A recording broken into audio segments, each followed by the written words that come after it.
ఏపీలోని పలు ప్రాంతాల్లో మంగళవారం తెల్లవారుజామున 4 గంటల 19 నిమిషాల సమయంలో భూ ప్రకంపనలు చోటు చేసుకున్నాయి. ముఖ్యంగా విశాఖ వాసులను భూకంపం వణికించింది. తెల్లవారుజామున విశాఖలోని పలు ప్రాంతాల్లో భూమి కంపించింది. భారీ శబ్దాలతో భూమి కంపించడంతో ప్రజలు ఇళ్ల నుంచి బయటకు పరుగులు పెట్టారు. విశాఖ పట్టణంలోని పలు ప్రాంతాల్లో భూ ప్రకంపనలు చోటు చేసుకున్నాయి. అరిలోవా, అడవివరం, మాధవధార, అక్కయ్యపాలెం, హెచ్పీ కాలనీ, అల్లిపురం, ఎండాడ, భీమిలి, పెందుర్తిలో తెల్లవారుజామున 4 గంటల 19 నిమిషాల సమయంలో భూ ప్రకంపనలు వచ్చాయి. పెద్ద శబ్దంతో భీమిలి బీచ్ రోడ్లో భూమి కంపించింది. సింహాచలంలోనూ స్వల్ప భూ ప్రకంపనలు చోటు చేసుకున్నాయి. ఇక దీంతో ఇళ్ల నుంచి ప్రజలు బయటకు పరుగులు తీశారు.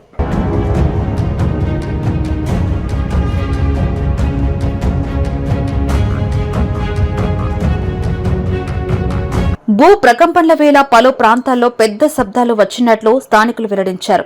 ఈ హఠాత్ పరిణామంతో విశాఖ ప్రజలు కలవరపాటుకు గురయ్యారు. భూకంప తీవ్రత తక్కువగా ఉన్నప్పటికీ చాలా ప్రాంతాల్లో ముందు జాగ్రత్త చర్యగా ప్రజలు ఇళ్ల నుంచి బయటకు పరుగులు తీశారు.